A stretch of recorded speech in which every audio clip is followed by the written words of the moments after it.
I mean, I think I said this morning, or maybe I didn't, but I believe it and have said it many times, salvation is an act of cognitive apprehension.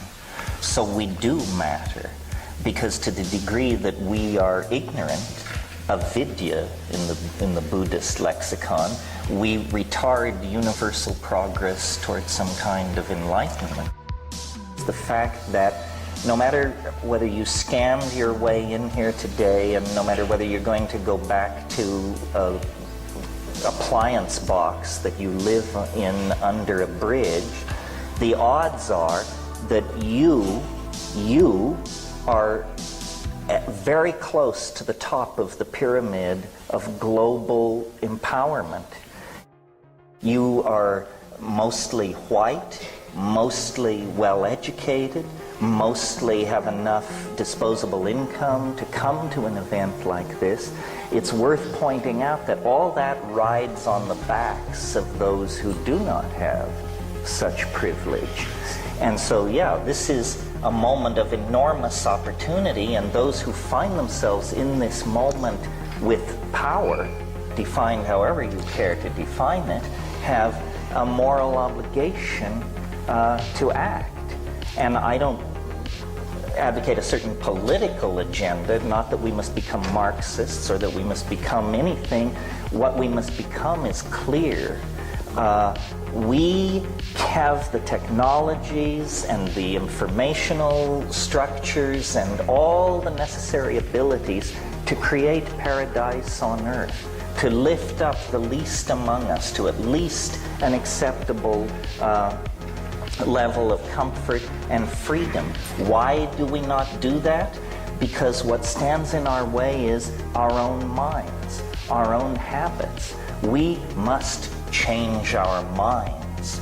That's the most powerful political work people in this room could do. And there is nobody who is so enlightened that they don't need to work on themselves and do this. To the degree that we can change our minds, we will escape extinction, marginality, and so forth and so on. And to the degree that we cannot change our minds, we will prolong the agony, perhaps unto death and extinction, perhaps only making the struggle more difficult. But yes, this is a moment, I think, by the spread of clarity, the elimination of redundancy in the system, and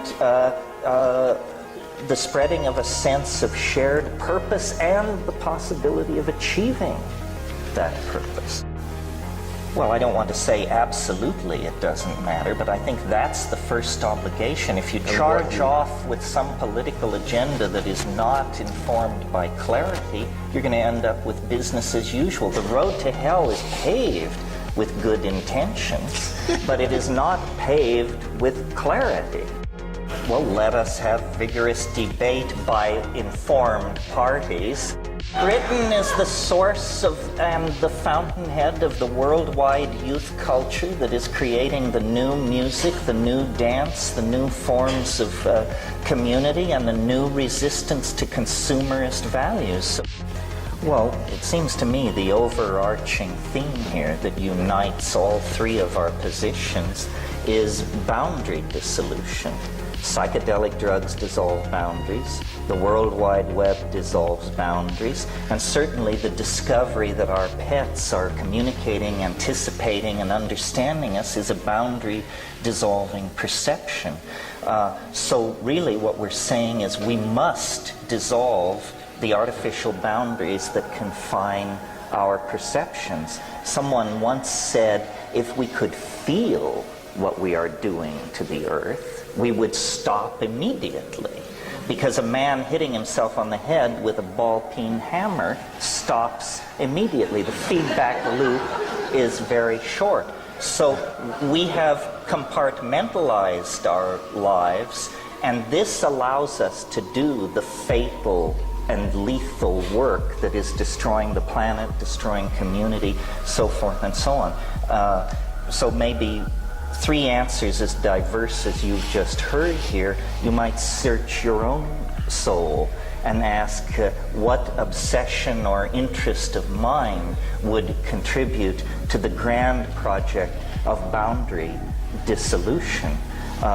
Certainly, it is not the affirmation of cultural values.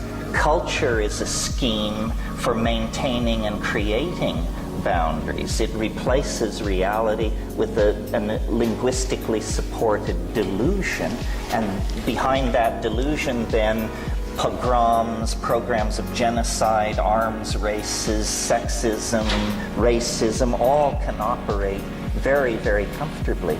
Ralph earlier mentioned love.